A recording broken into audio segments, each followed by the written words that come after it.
Muy buenas tardes, muy buenas noches, muy buenos días, como todos los sábados, por los pasados 7 años, 14 temporadas, 13 programas en esta temporada número 14.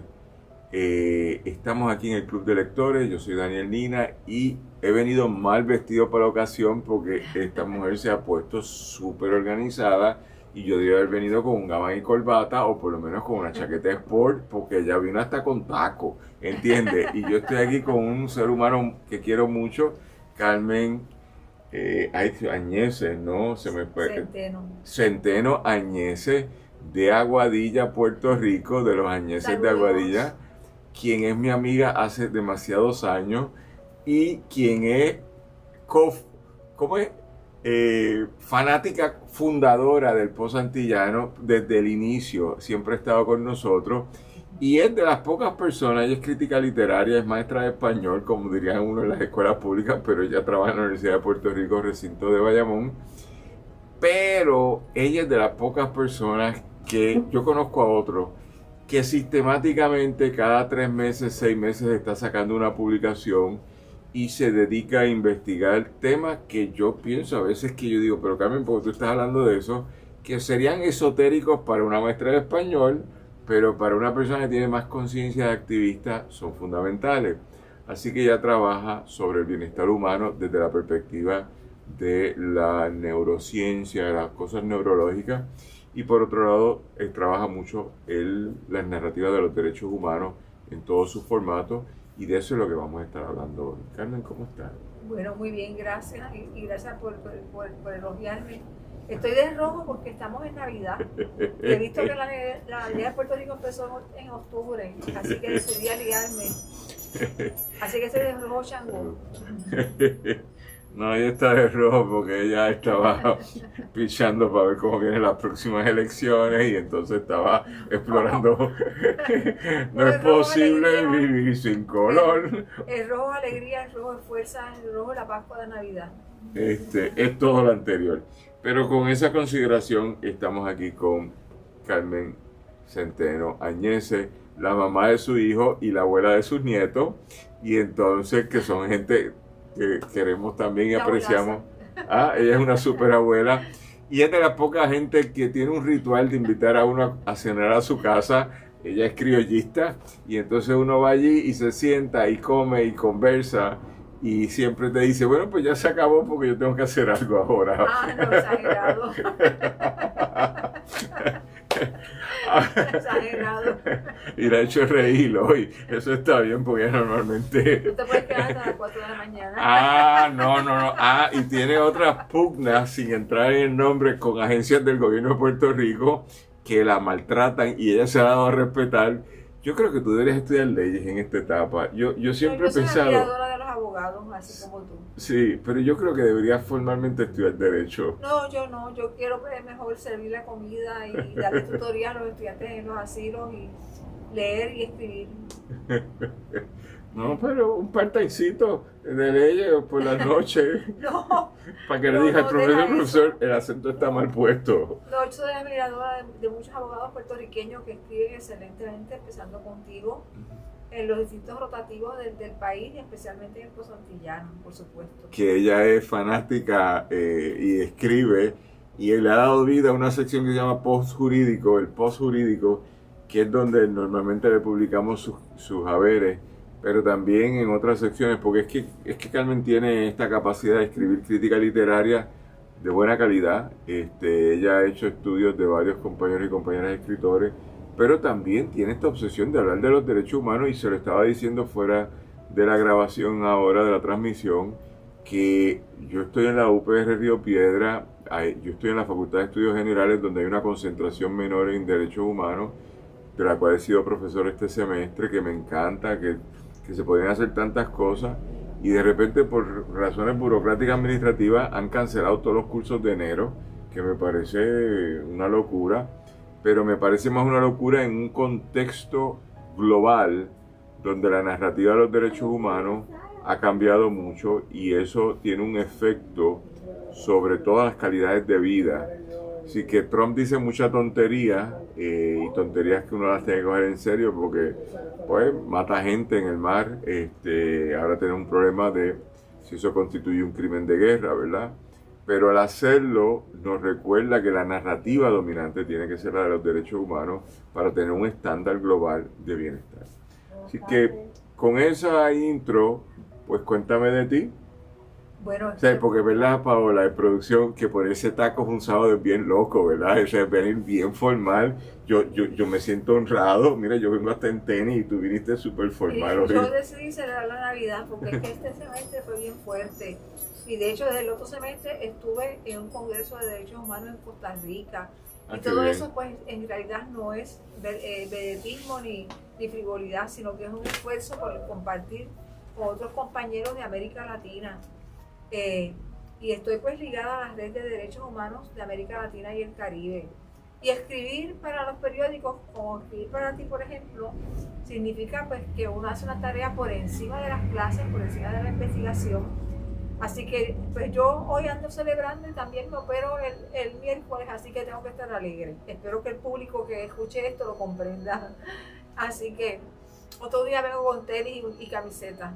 No, Bueno, pero estamos muy bien.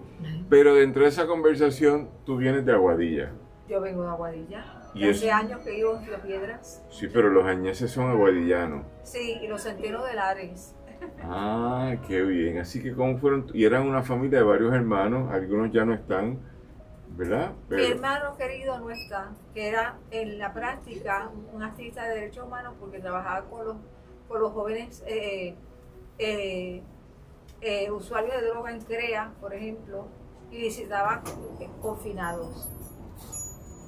Era un hombre que no estaba a punto fijo en la iglesia, pero era piadoso.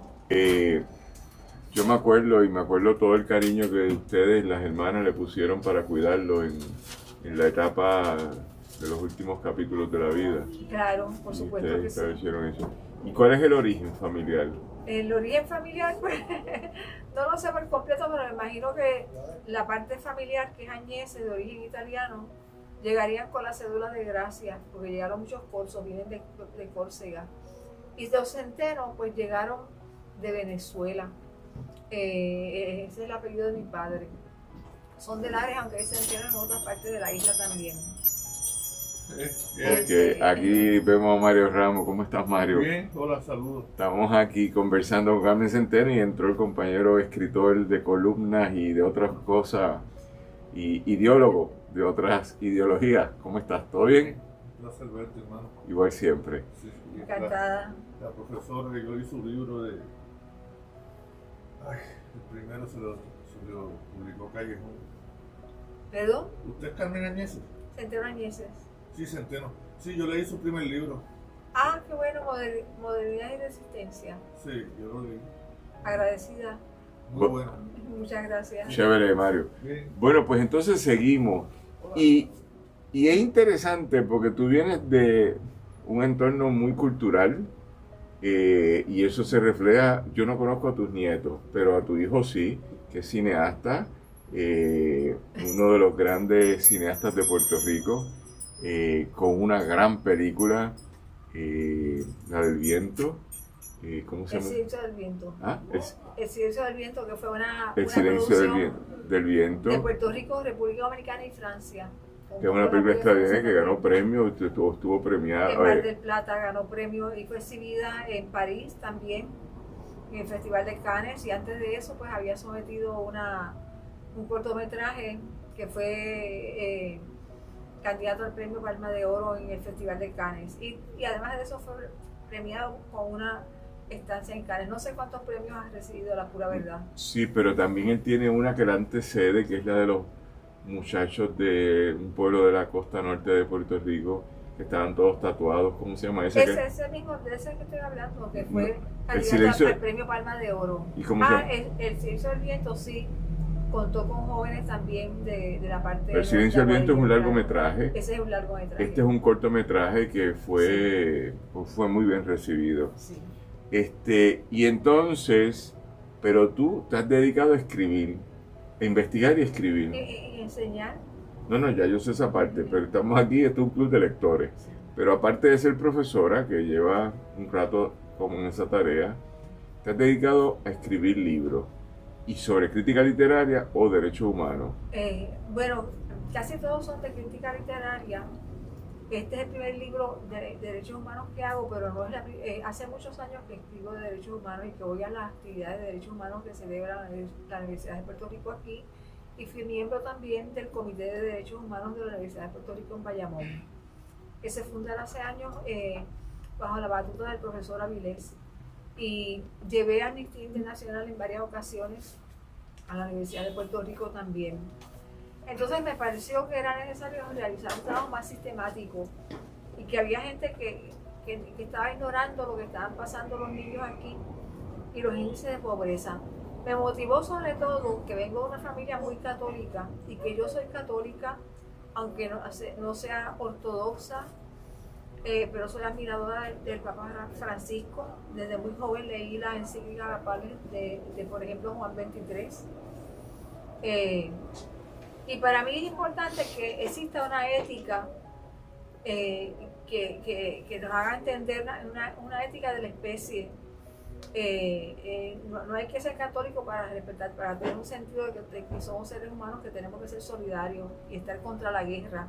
Y por supuesto que me preocupan las maniobras recientes y me preocupa también la asistencia de tecnología que se llama canallesca, tecnología canalla, que viola neuroderechos, una moderna tecnología que se está usando en Puerto Rico en lugares médicos, pero que se está utilizando en otros lugares del planeta con fines canallescos. Habría que investigar de qué forma se usa aquí. Pero también me preocupa la pobreza y los niños, el estado de los niños, sobre todo de la gente que está en la periferia.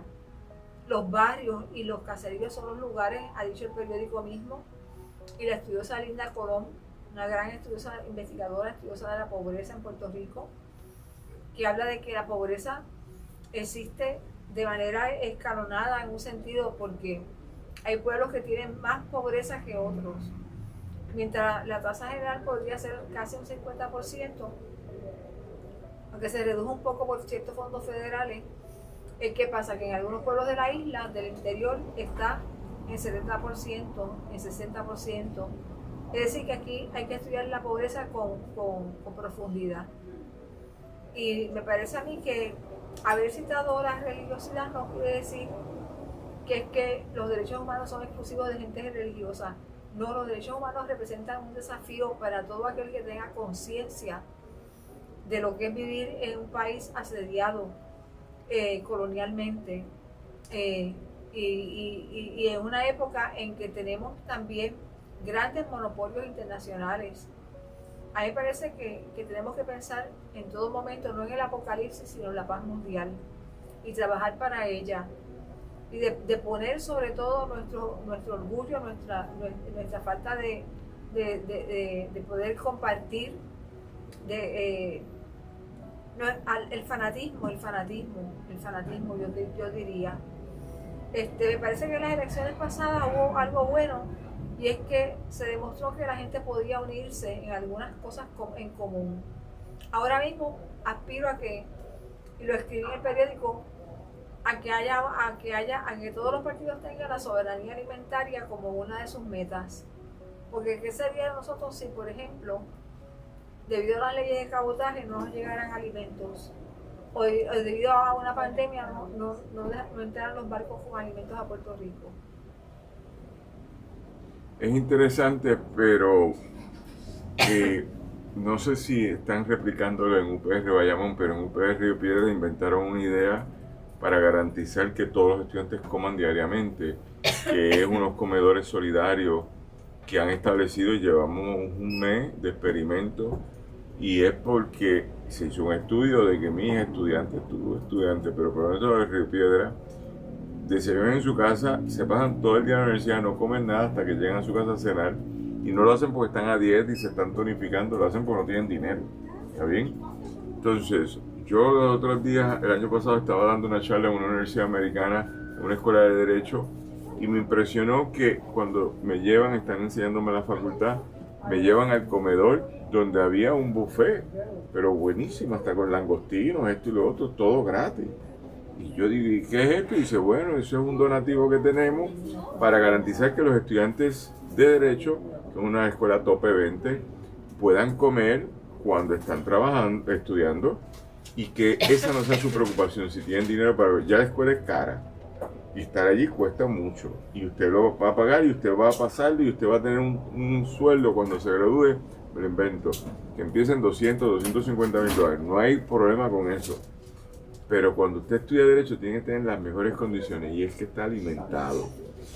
Eso me impresionó, porque aquí nosotros estamos haciendo una pequeña opción, que es que la gente pueda comer algo, son unos almuerzos, porque no lo hacen, y hay un derecho a la alimentación, un derecho fundamental a tener ese cobijo. Y el problema es cómo yo lo garantizo en un territorio colonial que es tan mal administrado por la colonia y por el colonizador, que no hay garantía de alimentos aquí. Entonces, no solo por las leyes de cabotaje, que pueden, si se paran los barcos, se para el flujo de comida, pero también porque no hay una política nacional sobre soberanía alimentaria que promueva la producción de alimentación, que por lo menos garantice que yo me paso un mes sin morirme. ¿Está bien? Aquí todos los abastos son de menos de una semana, hasta el de gasolina como el de alimentación. Y yo creo que nosotros no tenemos ninguna conciencia. Este es un país que está lleno de gallinas silvestres ahora mismo, que si tuviéramos conciencia, esas gallinas estarían en algún corral en producción y en garantía de mi alimentación como la tuya. Así que hablar de los derechos humanos, la gente se cree que es porque yo estoy luchando por la independencia de Puerto Rico y contrarrestando el imperio americano. Yo estoy hablando de un estándar de vida mínimo para garantizar el bienestar de la gente, un estándar de vida mínimo. Pero yo sí sé que eso te obsesiona, como el tema de los infantes, porque de los infantes hemos publicado mucho en el post antillano de tu trabajo. Y dentro de esa conversación es interesante que tú también teorizas. Yo no estoy hablando de nuestros niños son primero, que es un concepto que inventó Papá Rosselló en la década de los 90. Pues tenía razón. Con buenas o malas intenciones, no voy a entrar en eso, pero eso se desarrolló muy reciente. Recuérdate que nuestro principal cuadro del siglo XIX es una fiesta sobre un niño muerto, ¿está bien? El velorio.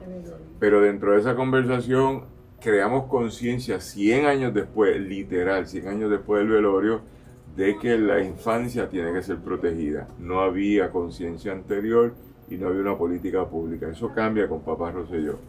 Ahora bien, después de ahí podemos estar a favor o en contra de la ley de protección de menores, porque algunas son autoritarias y fascistas, ¿verdad? En el control, en la administración de los menores. Pero aquí es un país que los menores se cuidan. Yo viví 15 años en Sudáfrica, y en Sudáfrica los niños de la calle eran un problema social, ¿entiendes? Como lo fue en su momento dado en Brasil. Que tiene una medida de comparación. Sí. Y aquí no ha habido niños de la calle. Aquí un niño está caminando por la calle y hay alguien preso ya. O sea, el papá o mamá van a estar detenidos porque un niño no puede estar desamparado. Ahora bien, son temas que a ti te han interesado mucho y de los cuales has escrito. Y yo siempre me pregunto, ¿y por qué a ti te interesa escribir de eso? ¿Por qué? Bueno, porque tuve una tía que crió muchos niños y también pues que no sé, viví en una familia muy amorosa. No solamente mis padres ni mis tíos, se festejaba la juventud. Crecí en el respeto a la juventud, en el respeto a la niñez. Cuando los jóvenes son considerados en las casas, cuando se les habla, se les escucha, se les celebra, me parece que crece ese amor por el niño. Y lo que me preocupa a mí es que legalmente los niños no son totalmente bien definidos, y los jóvenes principalmente también, y que están en desamparo hasta cierto punto. Y a lo largo de la historia, sobre eso tengo que leer más, pero a lo largo de la historia los niños han sido maltratados. Los niños a principios del siglo, por ejemplo, en las huelgas que se celebraron aquí, participaban y trabajaron. Trabajaban en las centrales. Por lo tanto, me parece que los derechos de los niños no están todos claros, no están muy claros que digamos, y que hay mucho desconocimiento sobre los niños especiales. Eso demuestra el mismo caso de Antonieshka Avilés en estos días, que es un caso en el que es un caso terrible, me parece a mí, porque la muerte de una niña es una cosa horrorosa, pero por otra parte, que una niña llega al desvarío y sea una niña especial, de educación especial, pues también es terrible que sea juzgada como adulto. Eso me parece que es terrible. Y eso en Estados Unidos han llevado a la pena de muerte a personas, a jóvenes de 15 años, por ejemplo, que tienen una capacidad cognitiva inferior. Y de alguna forma, aquí han estado hablando últimamente de la pena de muerte. Eso hay que atajarlo. Y me parece muy bien que haya salido en la prensa. Y entonces pues la UNESCO dice que hay que proteger a la infancia. Hay que proteger a la infancia. La UNICEF, por ejemplo, se encarga de proteger a la infancia. Y entonces, sobre todo los niños que tienen problemas, problemas de autismo, problemas de lectura que están relacionados con condiciones especiales, los que son de barrio y los que son del caserío, no tienen padres que les puedan pagar tutorías, los tiene la gente más adinerada, pero no el que va en el caserío, porque tenemos deserción, pobreza, bajón de ánimo, bajón de autoestima, y de ahí a la delincuencia es un paso. Son temas que me interesan porque viví en una familia de compromiso social, político y religioso. Es interesante cómo se marca la desigualdad, porque es que yo me quedo así. Sabes que me puse a estudiar arquitectura, ¿verdad? Y soy un estudiante titular, niña estelar. ¿Tiene muchos intereses? Sí, no, pero ese ha sido un pasatiempo muy complicado, porque es un pasatiempo complicadísimo. Pero he aprendido demasiado y estoy en el 4º año de esa maestría, que era de 4, pero estoy acabándola dilatado por la enfermedad y esto y lo otro. Pero eso que tú traes, los que sobreviven tienen capacidad de tener todos los materiales comprados, tener toda la tecnología ahí empieza, Esa otra cosa, no es una computadora de $2,000 nada más, pero es tener un printer digital, que el baratito está en 400, 600 pesos, los buenos están en 2,000, y con un printer digital que tú lo tienes en tu casa. No es que está en mi casa. Yo hago maquetas extraordinarias, ¿verdad? Pero si yo no puedo, que tengo que ir a hacer fila en la universidad, porque la universidad tiene, pero tengo que hacer fila. En 10 días me van a poder imprimir. Mi ejecución no es igual. Y ahí tú te das cuenta de cómo se van dando las desigualdades a partir de los pequeños linajes que cada cual tiene en este país, que va de la clase, el apellido, el origen social, la geografía. Y esas cosas hay que empezarlas a estudiar. Tú, sin lugar a duda, y el caso de la pobre niña asesinada en Ay Bonito, pero también de la pobre niña que la asesinó. Tengo una primera niña asesinada y tengo una segunda niña que la han asesinado en vida. Es un caso terrible de un mal manejo de múltiples indicadores. Yo, leyendo sobre algo, el país que más promueve la cárcel como opción es Estados Unidos, con el índice más alto por 100,000 habitantes, que es el indicador de medición de personas encarceladas. El segundo es Rusia. Así que tiene más armamento también. Y no me interesa tener tanta gente presa ni en Estados Unidos ni en la contraparte de Rusia. Pero también dentro de eso tú te das cuenta de que nosotros somos también responsables porque pensamos que esa es la solución. En este caso de la niña de Ay Bonito, asesinada terriblemente. Terriblemente, claro. Pero sin lugar a dudas, ¿cuál es la opción? Porque hubo un joven en Suecia que mató a 15 o 20 niñitos y le dieron 20 años de cárcel en una prisión normal, que él entra y sale durante el día esto y lo otro, porque el ejercicio en los suecos no era punitivo, era de rectificación. Y esa es la misma pena que le hubiesen dado a uno que mató a X como a uno que mató a 20. Nosotros, si aquí alguien mata a 20 personas, créeme, primero, va a estar preso y segundo, va a haber un debate carcelario si debe vivir o no, porque eso es lo que ha pasado consistentemente con otras personas que han sido muy mal asesinadas dentro de la cárcel. Y la conversación es quién soy yo para eliminar a alguien de vida. Pero Entonces, tampoco, perdona que te interrumpa, tampoco debe ser que lleguen a la cárcel y la cárcel los liquiden. Y hubo una queja de la ACLU, de la Asociación Americana de Derechos Civiles, hace varios años atrás, sobre las muertes en la cárcel de Guerrero en Aguadilla, que supuestamente había gente que había desaparecido. O sea, ¿a qué llegó esa investigación? No lo sé. Pero me parece que hay que tener en cuenta no solamente a los niños, sino también a los confinados, que son productos por lo general de que viven en la violencia, que viven en los sectores más pobres de la isla. Eso lo demuestra los caseríos de aquí, lo ha dicho la prensa, lo ha publicado la prensa. Y definitivamente que también las pruebas que se han hecho, las pruebas educativas demuestran la relación entre nivel social y nivel socioeconómico y el performance educativo, el índice de notas, por ejemplo. Siempre es más bajo el que tiene menos entradas económicas. sí, Y encima sin computadoras. creo que lo que hay es primero investigar a partir de la Declaración Universal de los Derechos Humanos y los distintos protocolos y convenciones que surgen, sobre todo en la década del 60, tener un parámetro claro sobre qué hablar. Por ejemplo, mi parámetro en Puerto Rico es la Constitución Federal y segundo la Constitución Estatal y luego la ley estatal. Y yo creo que eso es un parámetro. Pero como nosotros estamos tan colonizados que pensamos que no somos parte del Teatro Internacional de Naciones, pues no hablamos nunca nada de incorporar los derechos humanos. Ahí yo vi a la compañera Martínez, que dirige ahora la ACLU, la presidenta de la directora ejecutiva, y estaba diciendo en la prensa recientemente, en los últimos 2 días, de que aquí ha habido una erosión sobre los derechos humanos. Yo había escrito hace 2 años o 3 en la revista Umbral de la UPR de mi facultad sobre eso mismo, una erosión sobre los derechos humanos, sobre las narrativas, porque uno está viendo la tendencia. Y en Puerto Rico, ¿qué me queda? Trump, que me dice que el que está en alta mar no tiene ningún derecho y yo lo puedo matar.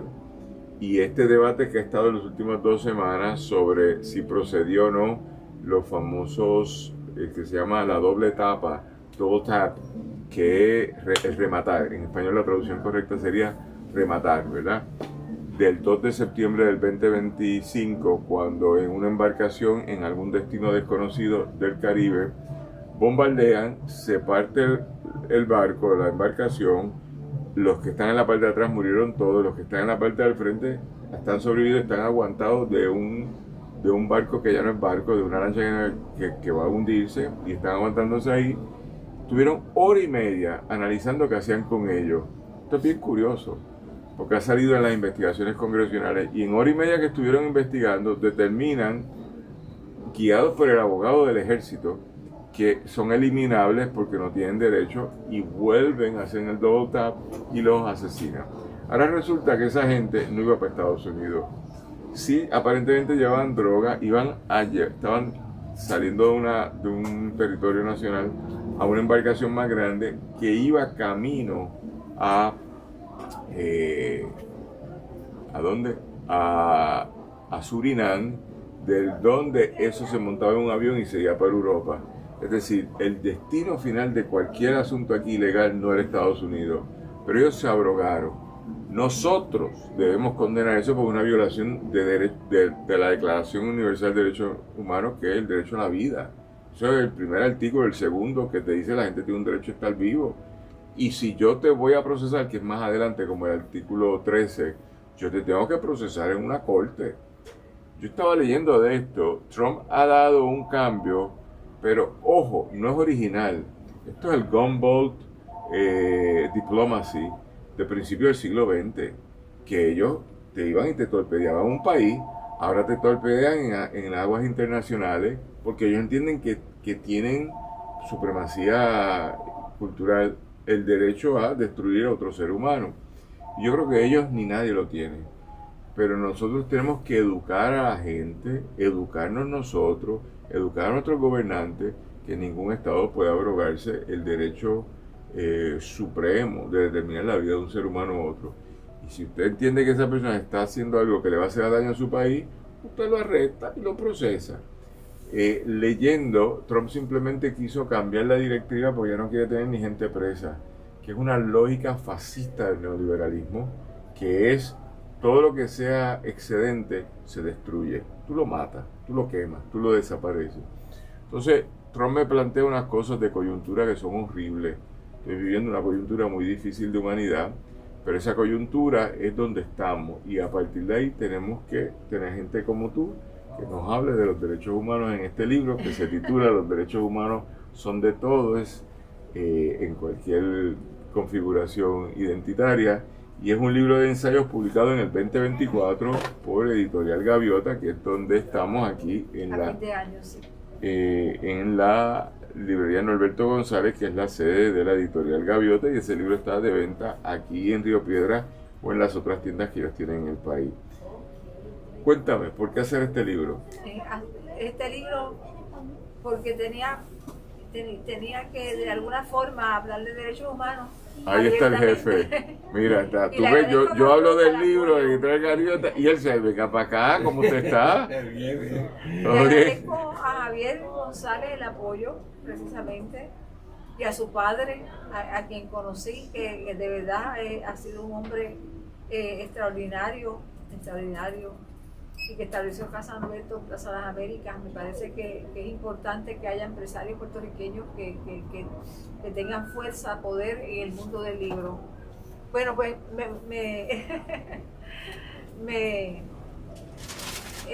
el interés de publicar este libro era primero meditar sobre los derechos humanos, sobre la Carta de Derechos Humanos, porque me parece que hay que hacerle, primero que fue hecha en 1948, después de la Segunda Guerra Mundial, y hay que hacerle algunos cambios que tienen que ver, por ejemplo, con género,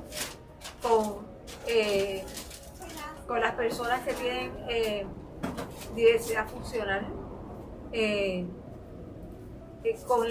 tener más claro el asunto de los derechos de la mujer.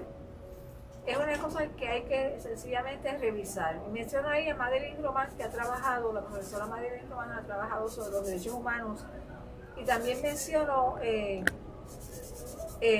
la crisis que hubo aquí después del huracán María, el COVID y el crecimiento de una diáspora puertorriqueña, el vaciamiento del país.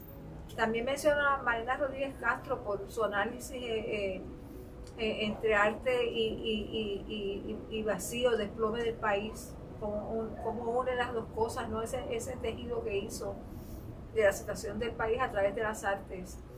Y luego pues incluyo ahí no solamente trabajos publicados en periódicos como El Posantillano, Encuentro al Sur, Claridad, El Nuevo Día, y me parece que había que hablar por los niños. Hay tres artículos dedicados a los niños. Y también incluyo pues una conferencia que di, con la que me honró la Universidad de Puerto Rico, una conferencia magistral que llamé Educación, Democracia y Derechos Humanos. Me parece muy importante que sepamos que el nivel educativo tiene mucho que ver con la conducta de los jóvenes, con la conducta de los que cometen delitos, que si se estudia su perfil siempre vemos que están por debajo. La ausencia, las violaciones de derechos humanos se cometen precisamente por la ausencia de equidad y por el prejuicio, prejuicios como la misoginia, prejuicios como el androcentrismo, que es el odio a la mujer, el menosprecio a la mujer, el menosprecio a la comunidad LGBT, que ha luchado tanto por obtener un lugar en Puerto Rico y creo que lo ha logrado, pero le falta todavía un camino, porque una de las cosas que señalo en un libro que estoy terminando ahora es que en la literatura puertorriqueña no aparece con presencia continua la comunidad LGBT. Entonces estamos excluyendo a una población sencillamente que cree en la diversidad sexual. Y además de eso, los niños, ¿cómo aparecen los niños representados en el mundo literario? O sea, los mundos son aquellos que, como decía el refrán, los niños hablan cuando las gallinas mean. Perdonen que parezca vulgar, que no lo soy, no quiero serlo. Pero ese es el refrán más emblemático, más abierto. Aunque aquí haya un cuidado diferente a otros países en que hay más maltrato a los niños, me parece que tenemos que seguir creciendo en ese respeto a los niños, ese respeto a la consideración, sobre todo de los niños que vienen de barriadas. Y una de las cosas de las que me quiero quejar, y esto me parece muy importante, es el perfil que se hace de los jóvenes acusados cuando se trabaja en la prensa. No se da información de si vienen de barrios, si viven la violencia. Eso pasó en el caso de Verdejo, que aunque no hablo de lo horrible que son los feminicidios, porque creo que no debe haber feminicidios, claro está, pero sí tengo que decir que el perfil de muchos de estos jóvenes es haber nacido en la violencia. Y como yo crecí en un clima de mucha alegría, de mucho amor, de mucho apoyo emocional e intelectual, pues antes no comprendía muy bien ese mundo, pero después poco a poco me fui fijando y leyendo sobre los autistas, qué problemas tenían los jóvenes especiales, y sobre todo tienen el problema de la lectura. Entonces, ¿qué sucede? Que estos jóvenes que cometen delitos, por ejemplo, el mismo Verdejo cometió el delito antes de los 28 años. La fecha límite que dice la Carta de Derechos de los Jóvenes para ser joven es el 29 años, de 13 a 29 años. Y eso está, claro está, no está en consonancia con lo que dice el Código Penal. Yo te pregunté a ti, el Código Penal dice que a partir de los 18 se es mayor.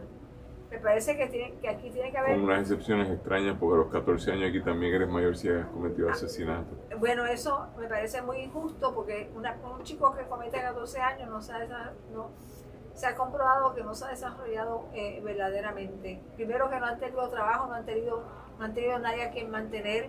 Son unas experiencias totalmente diversas. Yo creo que llegó la hora de defender a la juventud y a los niños sobre todo. Me parece que Denis Márquez luchó mucho, por ejemplo, por el caso de Yajaira. Me parece que era la niña afrodescendiente que iba a ser condenada a una penitenciaría con 11 años. Yo estuve precisamente, es la única vez que he ido, pero me alegró mucho de haber ido, haber estado allí presente con muchas otras madres, y también hubo hombres que fueron a ver la vista y se suspendió. Se suspendió por la presión que ejercimos con nuestra presencia allí. Yo estuve en ese caso, estuve contigo en un piquete en algún momento dado. Es un caso bastante complicado, todo el mundo era negro en ese caso, salvo el abogado de la niña, que era Leo Aldrich. Pero todos los demás eran negros, el director, la agredida, la agresora. Sí. Y es un caso de múltiples victimizaciones, que acabó muy bien porque la niña fue exonerada y era por 7 pesos. Es que era una niña de educación especial. Sí, pero un caso y había prejuicio contra ella. Es un caso de 7 pesos. Y por 7 pesos pudo haber llegado a la cárcel. Lo que pasa es que empecé a explicar las cosas de otra forma. Lo que es sub-18 ahora mismo, lo que es el presidio o condiciones de detención para menores de edad que están cumpliendo falta, eso está casi en cero ahora mismo. La población de menores sub-18 que están cumpliendo cárcel debe estar como en 300 en toda la isla, en 200 y pico. Ha ido bajando porque no es el mecanismo que correctamente se está utilizando. Están utilizando otro mecanismo de mayor control, pero como quieren, aquel caso era bastante fuerte. El mecanismo de cárcel para adultos también se ha reducido mucho en Puerto Rico. Convicción no, sales culpable, pero no te pongo en la cárcel, salvo en cosas muy extrañas que hacen los gobernantes de turno. Pero en las cárceles, por la privatización, por la oferta de fondos, han ido cerrando un montón de cárceles, condensándola porque se ha reducido el universo carcelario en Puerto Rico. La pregunta es los que están en la cárcel, el proceso penitenciario como forma de rectificación dentro de un paradigma de derechos humanos. ¿Vale la pena? Pues yo te diría que no, pero eso es otra discusión larguísima que en otro momento podríamos sostener. Pero este país es punitivo. Por eso es que Trump, la gente en Puerto Rico siento que no lo quieren porque es un bocón, esto y lo otro, porque me ha tratado mal. Pero en sus políticas punitivas ha sido muy interesante. Yo monitoreo esto continuamente. La gente criticando que está mal que tú mates a un vendedor de droga, un distribuidor de droga. Es una noción de que eso es válido. Yo creo que la gente tiene que estar claro que no es válido. El problema de ahí es que no ha habido juicios de ninguna clase, hay ataques sin juicio y hay derecho a un juicio. Por eso, pero él lo está haciendo y aquí yo no tengo un clamor. Que la gente esté clara y que estemos, que los aviones que están siendo utilizados para monitorear, y yo no estoy claro los drones, pero los aviones en su mayoría están durmiendo en Puerto Rico y se prenden y van y matan a alguien y vuelven. Eso me hace a mí cómplice de un asesinato. Y yo creo que debemos asumir responsabilidad como colectivo nacional llamado Puerto Rico, puertorriqueño, hacer menos fiestas en estas Navidades y decir yo no quiero ser cómplice de un asesinato. Yo me he mandado a preguntar cuántos de esos pilotos o de esos que están haciendo la investigación sobrevolando el área son soldados puertorriqueños, porque son cómplices, ¿está bien? Y son el hijo de doña Pepa allí de Maricao, o la hija de doña Carmen de Camuy, son cómplices. Entonces hay que detener esto. ¿Por qué? Porque yo creo, como dices tú en tu libro, que hay que garantizar los derechos humanos de todo el mundo, pero no es decir que existen en papel, hay que honrarlo. Y a mí, por el problema de la droga, yo asumo una posición, curiosamente, en esto, similar a Trump, que es que no te lo tolero porque tiene unos efectos nocivos a los ministerios de salud nacional. Yo tengo 10 amistades con hijos con problemas de droga, que es terrible la conversación. Y eso no puede ser como liberal para mí, no. Es Cuba. Cuba lo fusilaron en el 59 y el 61. Lo fusilaron y se acabó la conversación. Y a partir de ahí, los cubanos ayer emitieron un comunicado de prensa diciendo esto es un territorio libre de trasiego de droga. Así que, curiosamente, Trump y Cuba pueden tener algún entendido sobre las drogas que es común. Pero eso no quiere decir que si usted está en el trasiego, yo lo voy a matar a usted. Yo lo arresto, lo rehabilito, lo pongo en una cárcel, hago un proceso judicial. Y Trump me ha inventado matar a la gente y nosotros, porque están durmiendo 5.000 soldados aquí y hay 15 aviones aquí que son los que salen a disparar, no hemos dicho nada. Nosotros somos cómplices. Yo creo que tenemos que estamos en un momento muy difícil, un momento muy desafiante y que tenemos que dejar claro que no queremos guerra, que queremos la paz y que Puerto Rico no puede ser empleado como territorio para la guerra y para ataques bélicos de ninguna clase. No podemos volver a la Guerra Fría. El único camino posible que tiene el mundo es la paz mundial. Y me parece que la podemos hacer si trabajamos la unidad, el trabajo en común, cosas que no siempre se dan. Se da la pelea continua. Pero yo también quiero señalar que en Estados Unidos ha habido marchas, precisamente muchas marchas en todo el territorio norteamericano en contra de las políticas punitivas de Donald Trump, y que no podemos llegar al fascismo. Por esa razón tiene que haber más equidad, por esa razón tenemos que combatir la pobreza, por esa razón tenemos que defender a la juventud, por esa razón tenemos que estar enterados de lo que es el uso de neurotecnología canalla, conocerla, conocer que hay otros métodos con los que se puede vencer una guerra, que como lo ha sido la desobediencia civil, como ha sido precisamente el clamor mediante el periodismo, la voz humana, la presencia humana, que por ejemplo logró que Yajaira no fuera a la cárcel. Y también quiero señalar que Maduro recibió mensajes de solidaridad, nos guste Maduro o no, pero recibió mensajes de solidaridad de estas partes del mundo, y que se debe evitar en todo momento que haya alguna guerra, algún tipo de bombardeo, algún tipo de invasión a Venezuela.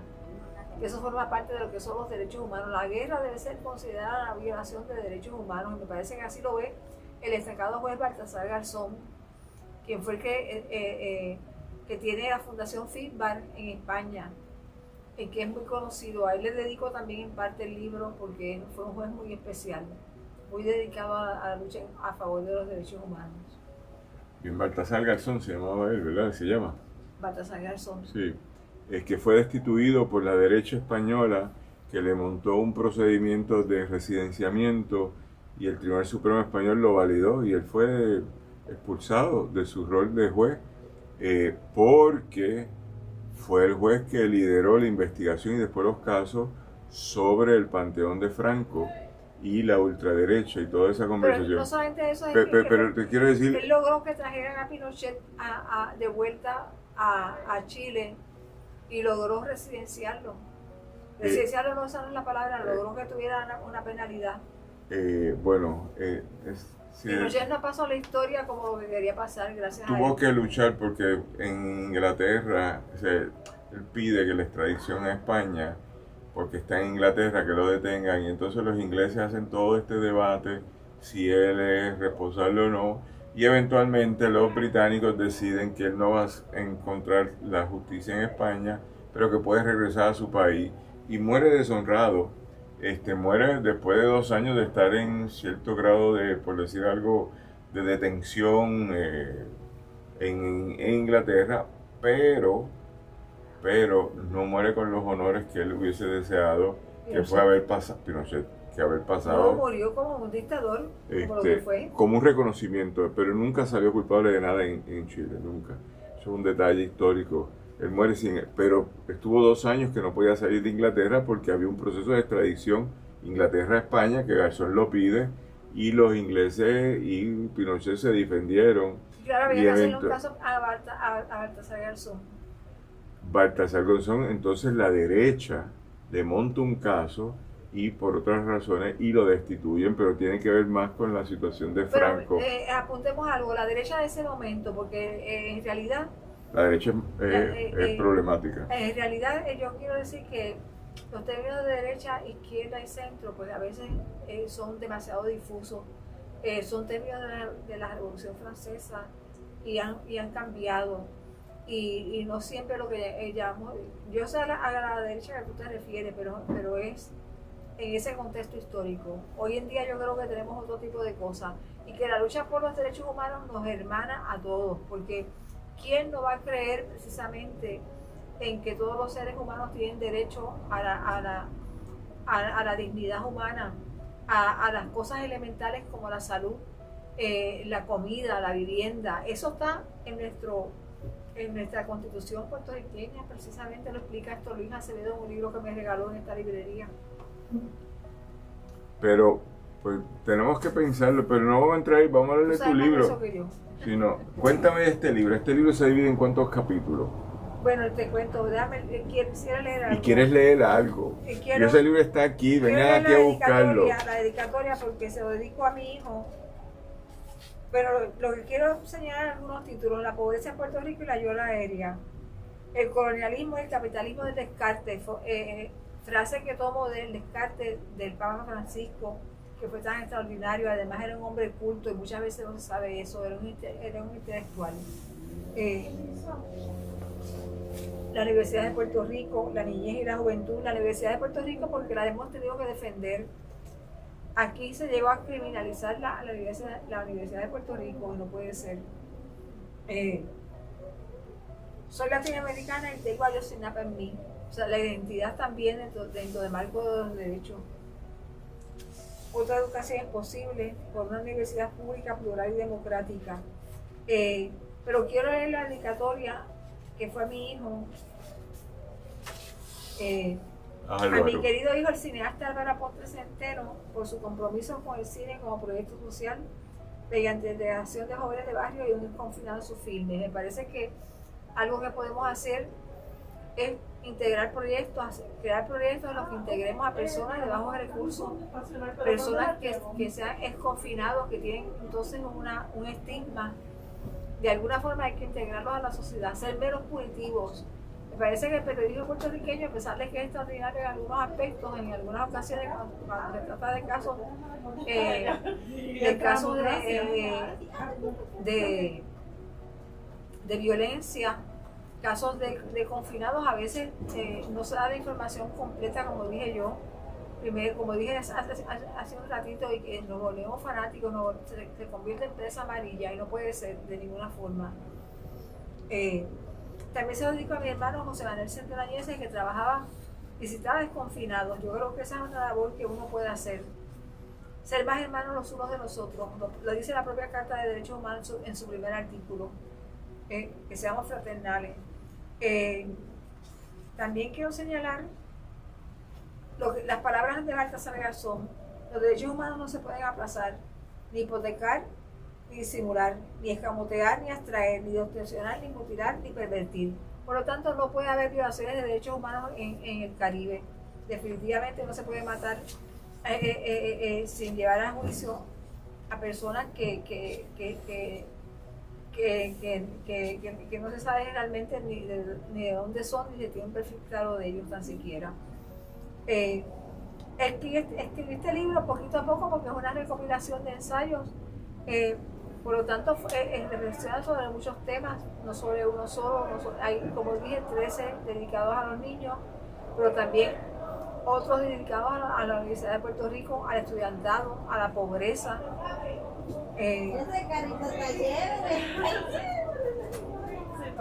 Muy bien.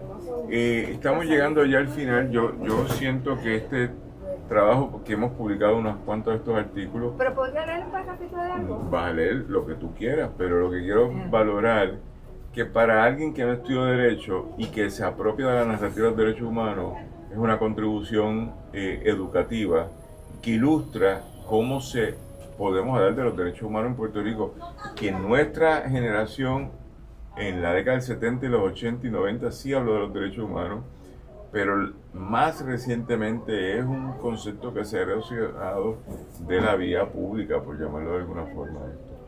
Así que vamos a escuchar. Yo creo que ese es el único camino. No son los partidos políticos, sino los derechos humanos los que nos deben de unir. Una ética, nos ofrece un camino ético. Entonces quisiera leer estas palabras que escribí: caminar en la esperanza, inspirada en realidad de nuevo por el Padre Francisco. Y no soy beata ni nada por el estilo, pero lo que sucede es que aquí también hay prejuicios contra el mundo religioso. A veces se cree que el mundo religioso no es intelectual, y sí lo es. Si se dan, por ejemplo, en la Universidad de Puerto Rico, actividades relacionadas con la santería, la que yo respeto y que está considerada patrimonio intangible de la humanidad por la UNESCO, sí también se puede hablar de religiosidad desde un punto de vista intelectual. Y quiero leer estas palabras: caminamos en esperanza, nos socorremos a los migrantes, a la población infantil, atendemos a los jóvenes de las penitenciarías juveniles y a los confinados, a los niños autistas y a los ambulantes, que duermen en la calle si tienen suerte sobre camas de cartón. Otras veces duermen en las escaleras de edificios o en la acera. El amor y la esperanza deben ofrecer opciones que no sean abstractas sino concretas. O sea, no podemos estar hablando de esperanza si no ofrecemos programas para los jóvenes en los barrios y en los caseríos. Si no ofrecemos centros comunales donde haya educación, donde haya computadoras para que ellos puedan hacer sus asignaciones, por ejemplo.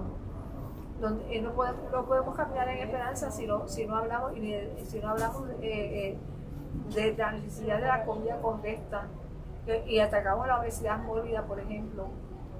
Sin igualdad, sin una transformación real de nuestro sistema educativo y de nuestro sistema de salud, sin una política abierta en relación a la situación política de Puerto Rico, que es definitivamente la del colonialismo que combate Baltasar Garzón como líder que es de derechos humanos, líder mundial de derechos humanos.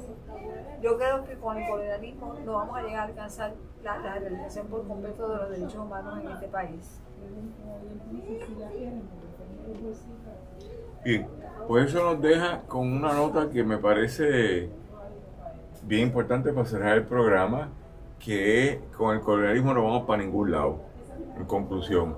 Pero asumiendo nuestra soberanía nacional, asumiendo nuestro destino, implementando lo que tú traes en el libro, déjame mostrárselo a la gente, sobre los debates de los derechos humanos y sobre la conversación de qué son los derechos humanos, podríamos tener un mejor país.